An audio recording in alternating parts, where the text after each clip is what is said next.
How's it going, everyone? Session here. Welcome to Dead by Daylight. Of course, with there being a new month, we have ourselves a new developer update. Now, of course, this is also going to come into place with the newest PTB that came out for the mid-chapter 4 Tools of Atonement. There was a lot of testing and a lot of conversation being put in the midst about a lot of things that were coming up. The biggest one of them, of course, being the healing, some of the changes to perks like Pain Resonance and Dead Hard, some map changes, and even some changes for killers such as the Hillbilly. So let's just take a look and see exactly what they have been coming up with in terms of changes ever since the PTB got released. Now, it looks like to me that everyone has been doing a pretty good job at least just giving the devs the feedback necessary to really showcase like how well the gameplay is as the game is progressing, of course, through its longevity.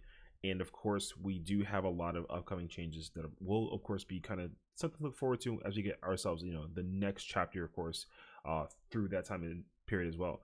So, of course, starting off, we have the healing. Now, I understand that, again, a lot of player feedback, even from the killer perspective and survivor perspective, has basically just said that the healing nerf was extremely powerful to change it from 16 seconds. And I don't really know how well it was realized that it was going to play a really large role in a lot of things. Now, I wouldn't have been opposed to them just changing the medkits, but for them to also nerf the time it takes to heal, I think that as part of that player feedback, a lot of people have been kind of showcasing, like, on an extreme perspective, like how really badly can that healing time increase by 8 seconds. And I've even seen some of it myself, right? I once watched a situation where someone was using self-care under like Sloppy Butcher basically, and I think Chlorophobia, and I think all in all it took like about like 5 or 6 minutes just to heal yourself from full with self-care, if you were not being disturbed by the killer by any means. And to me that's a lot. It usually doesn't take more than, what is it, like almost a minute and a half, I want to say, to do a generator. So to take 4 times as much time basically to do healing with because of one perk is really bad. So we'll see.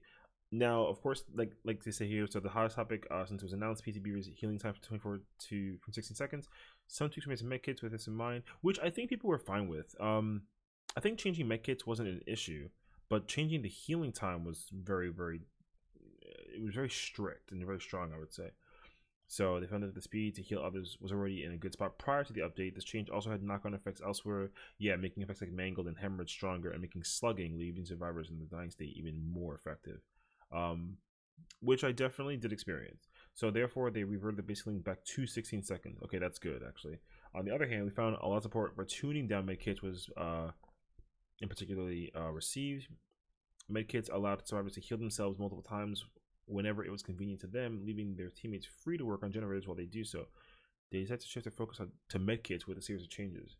Okay, so all medkits will still have 24 charges. So this is kind of one of the changes that they had too, because if you try and heal yourself with a common or uncommon medkit, you will use the entire medkit. Usually the like the ranger medkit and the emergency one, for color perspective, like brown and yellow still healed you for 16 charges, whereas green and purple did it for 24. So if you used any yellow medkits on yourself with no add-ons, then that medkit was gone with your one heal, and you were able to at least use purple and green, and you can still heal yourself in full, maybe a little bit, get a little bit of a good check out of it too. If you get a good check, it boosts your progress even further, but you still had some left over, so you can use it for other things.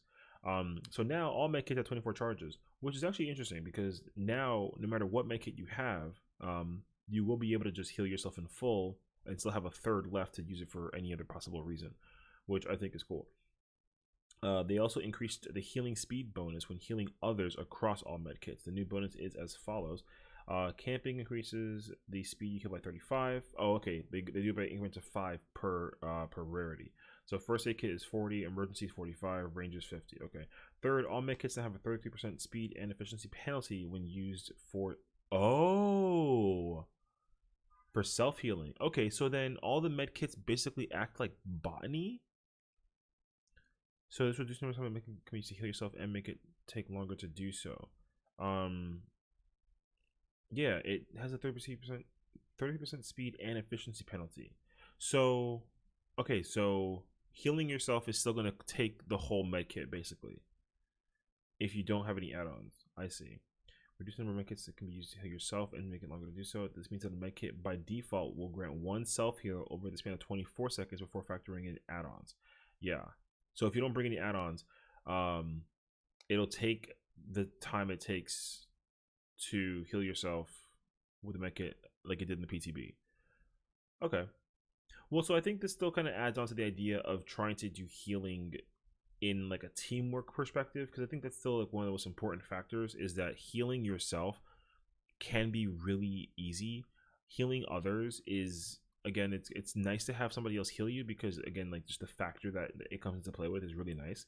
For solo players like myself, that might be a little bit tricky, but I feel like the med kit is just like a bonus heal. Because I don't use the med kit for myself usually. I will if it's like a last minute case scenario and I'm kind of like down to the wire and have like a tough choice to make between either healing myself or trying to do something else. Or it's like that last final hurrah push to get to the exit gate when I still have the ability to heal myself in that kind of situation. So I use it for more so for like emergency purposes. And I also don't bring add-ons. So I think that like that's gonna showcase a little bit of value right there.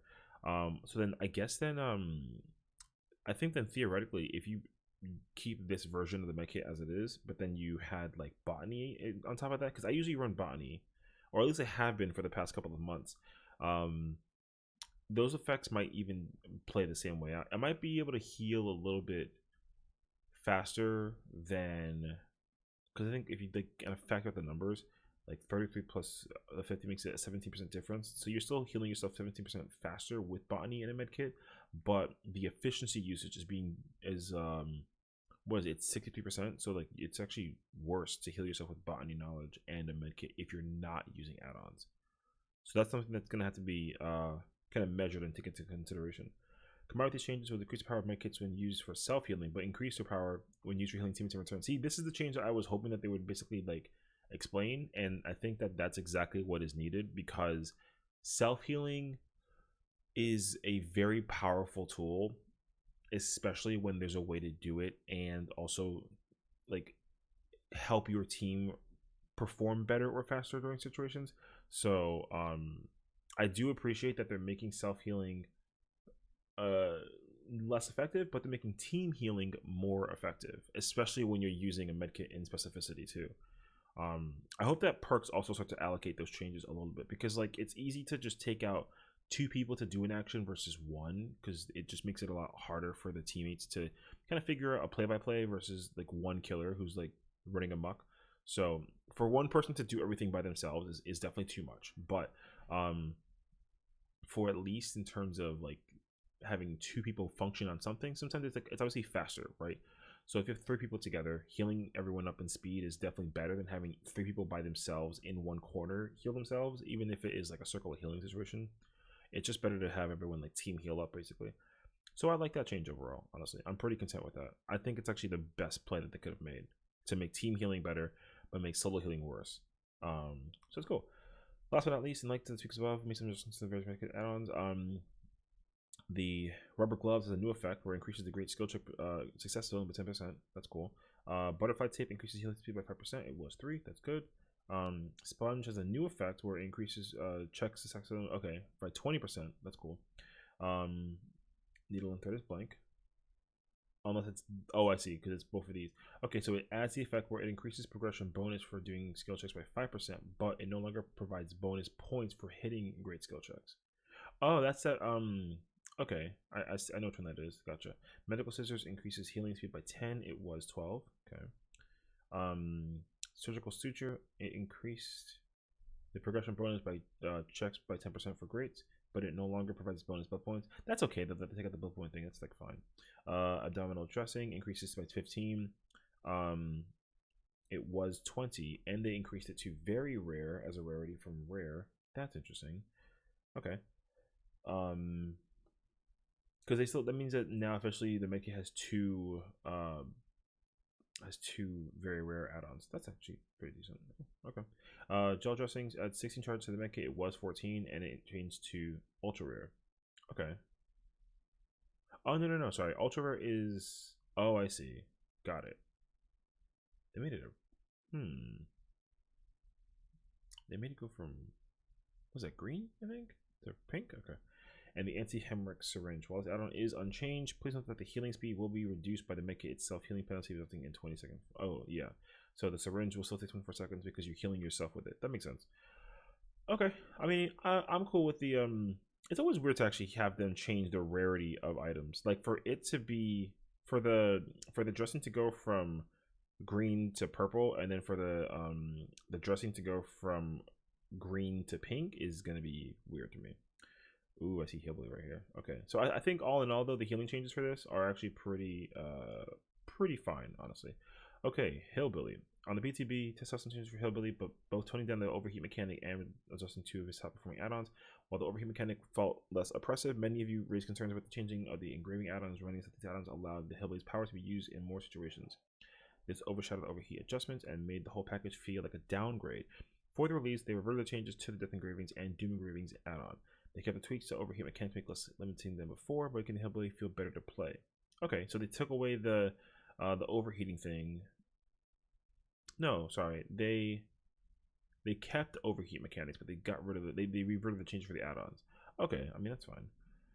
PTB feature updates to various perks, including some of the options for both Killer and Survivor. When it comes to a powerful perks, some level of contention was expected, but with that said, we heard some very convincing arguments to a few perks. Cool. So for Dead Hard, since introducing the endurance effect any further would make Dead Hard too finicky to use, we instead opted to limit the number of times it could be used by requiring a safe unhook to activate the perk. This is true. So basically, it doesn't activate when you get injured and you can just use it. It activates when you get unhooked, and the person who gets unhooked can use it if they have it equipped. I have heard about many different opinions for this. I'll state my own after I finish reading what they did to the perks. So we'll see. While this had the intended result of limiting the times it appeared in the match and prevent it from being used in first chase in the match, somebody pointed out that this design indirectly encouraged the kill chase chase to unhook survivor. Oh, I see. Yeah, there's no reason to chase the person who just got the pickup. Yeah. This makes a lot of sense. The unhooker may have activated their Dead Hard, but you can be sure that the unhooker doesn't have it. Yeah. So for the update release, they changed Dead Hard to instead activate when you are unhooked or unhook yourself. That way, the unhooked survivor becomes less of a clear target for the killer. Okay. So the change that they implemented was very, very critical, because basically taking away the ability to use Dead Hard in the first 2 minutes of the match if you do get attacked by the killer, you had Dead Hard instantaneously right then and there. So the fact that people pointed out that the design basically made the killer chase the unhooked person makes sense, because there's no reason to chase after the person who got the hook. So it doesn't matter. It just makes more sense that either both people should just I don't know, there should just be a way for them to have at least activate. So this makes sense actually. Now for Dead Hard's sake, I understand that it's a very powerful perk, and the mind game-ness that comes with Dead Hard as well can be very powerful. Of course, if 4 people are using it, then it just makes the game last a lot longer. I don't want to necessarily say that the nerf to Dead Hard is too severe, because it used to be a lot worse. But I will say that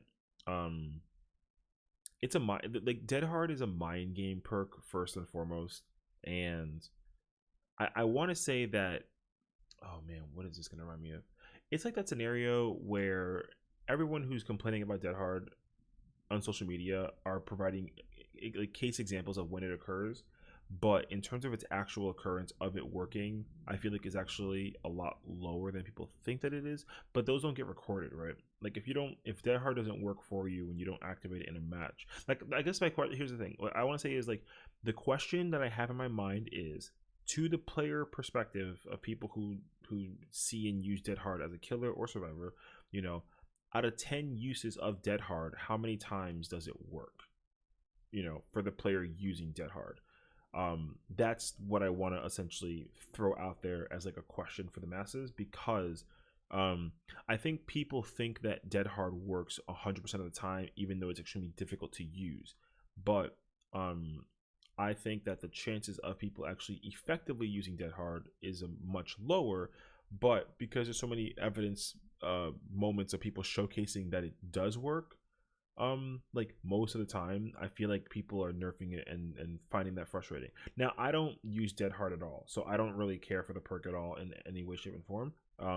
It's not a perk of my style or my playstyle at all, so like it's just not, like, it's not for me. But um I and it is in part just because like the perk as it is, it requires me to like use it against the killer, and I'm not really much for that. I'm more of like an objective focused person, so like for me Dead Hard doesn't do anything for me. But I do think that like as somebody who might want to play with Dead Hard and like use it for its affectation, um yeah, I wonder how many people actually think that it works as often as it actually does versus it not at all. I don't know the numbers. I'm not saying that it doesn't work or does. I don't have an opinion about it. I'm just wondering, like I'm throwing out the question of like, if you play DBD and you use Dead Hard 25 times, out of 25 times, how many Dead Hards actually work correctly where you get the endurance effect from the hit? That's it. But they basically did make a bit of a change to it, and that makes sense. So that is understood. Alrighty, there's Dead Hard. Okay, pain res. On the PTB, pain res is changed only to activate the first time each survivor is placed on a scourge hook. The change was specifically meant to reduce the number of times pain res could be activated given a match, especially later in the match when one or more survivors were likely to be sacrificed. While this did have the intended result, many pointed out this left the perk in a fairly weak state, not quite stacking up to the other regression perks. Considering Scourge Hook Pain Res can not only activate 4 times in a match and requires the killer to target different survivors, we feel comfortable making it more rewarding for killers who choose to take on the added challenge. So therefore, they increase the regression to up to 25%. It was 15. Okay, I mean that's fine though. It's kind of sort of, it reminds me of like a it's almost like Pop Goes the Weasel, except like it's you can use it. What is it? Is it like Pop? Is it? I think Pop is 50, isn't it? I think Pop is 50. um it's intriguing though that this is basically this perk just reminds me of Pop without needing to kick the gen. Like instead of using Pop and you kick the gen, because remember like Pop you have to activate them, put it on a hook, it activates, you kick a gen, it just loses all of its regression. I want to say it's 50. It could be up to 25. I actually don't know though. But now with this perk at least, instead of every gen regressing, it's just a top gen regressing, or progress rather, gets regressed. There you go. And then it does that. So I mean that's fine. Definitely for sure. Pain Res was a extremely powerful perk. It's probably still going to be pretty good. But I do think that it's going to be dropping out of like the top 5 meta of perks that people have been using for a long time. Regret, because like I want to say in truth, like regression in this game is kind of important for killers. Like they kind of need to use a regression perk. I hate to say that they kind of need to use it, but like I as a killer player in some case scenarios, I don't use regression perks. Or at least I've played matches without using them, and it's actually pretty crazy how much gens get done if there's no way to slow them down in any way, shape, and form. I've learned that for sure the hard way. So I do understand the need for it, but also of course if some perks are very powerful, then it kind of gets a little bit daunting. So this perk change, it's gonna make sense to me. So I'm cool with that. Okay, Circle of Healing. Okay. Since the perk no longer grants self-heal ability, Circle of Healing found itself in a really awkward spot. The altruistic heal speed bonus was nice, but when you crunch the numbers, Circle of Healing rarely provided any benefit. A 50% healing speed bonus will only share roughly 5 seconds off of a heal, but it's easy to spend that much time running over to the boon's area of effect, and that doesn't even begin to factor in the time it takes to set it up. With this in mind, they increased the healing speed bonus to 100%. It was 50. While this won't make setting up or running the boon an optimal choice in every situation, we expect it to make it more impactful and the boon is nearby. I see. So they changed the ability to self-heal. They still kept that ability not in effect. So you can't heal yourself still in the circle, but you can be seen by people if you're in the circle and injured, and you can heal yourself. No, sorry, you can heal other people in the circle up to 100%. Now here's the truth though. Because you can't heal yourself, the ability to do so is definitely really, it's really rough.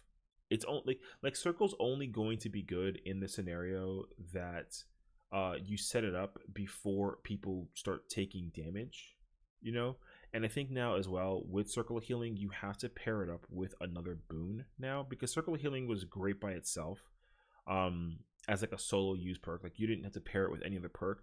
Now with this perk, you kind of have to pair it up with like something else. I feel like, at least. So we'll see. I mean, I do think that it's still it's better now than it definitely was during the PTB, but I still, people are going to be very, you know, salty even still over like that inability, because like they're just getting rid of the ability to self heal. Like self healing is something that apparently is too powerful in the moment. But again, to set up the boon, and do what you have to do for that is, again, it's going to be complicated, but it's going to really depend on what kind of build you come up with. So hopefully we'll see kind of what that looks like in terms of the healing speed for Circle, and how it works on like a team-based perspective. Like I said, I liked Circle of Healing as it was. I didn't really find it to be too annoying, mostly just because like if the killer heard it, they can just take it out, and then the killer is not really wasting anywhere near as much time as the survivor having to set it up. Like the setup time for the survivor is way longer than the killer getting rid of it. And of course, once you hear that, it's not really that difficult for the killer to go out of their way to do it. But I mean, I get it, but like I said, it definitely made solo players very powerful in that regard. But they still have, you know, medkits and other stuff to work with, so it's just a matter of figuring out how to like self heal without relying on teammates. And this perk no longer does that. So okay, Autohaven. That's what at least, but mentions taking one more change to Wrecker's map updates. A while back, as some new tiles to the realm, one of the new tiles which featured a window and a pallet ended up being fairly unsafe. They rebalanced it, but unfortunately didn't make it to the PTB in time. However, an updated version will be available upon release. Okay, so yeah, there's the pallet. Oh, I see. There usually is a vaulting spot. Like I think it's either like here or it's like somewhere like over here, I think. I forget exactly where it is. I'm trying to remember exactly, but it's I get it though. Yeah, there's the window's here. I feel like it wasn't that close though. I think it was further. I don't know. Or the window got moved over here next to the pallet spot. It's something like that, but I mean the change is cool. And with that, there's the end. So I think all in all, the change that they added for the update was fine overall. For everything, they rebuffed Billy back to where he was, sorta, while keeping him in check a little bit. They were able to change some of the perks, and thankfully, I think the biggest W behind this is that they brought back the healing. Like the base kit healing speed definitely was the right call. If they kept it at 24 seconds, it was going to be very daunting. But like I said, at least now though, the healing speed is going to be something that's going to need to take some adjusting, of course. But I think that we're still getting closer and closer to a situation where survivors are going to need to be very careful and very focused on being team efficient, more so than being solo efficient. I think that's a good thing though. So there you have it. I mean, this is a good update, honestly. So hopefully the update comes out and we can get a look into the game further, and hopefully people will be more content with the game as it proceeds. So thank you for watching, and take care.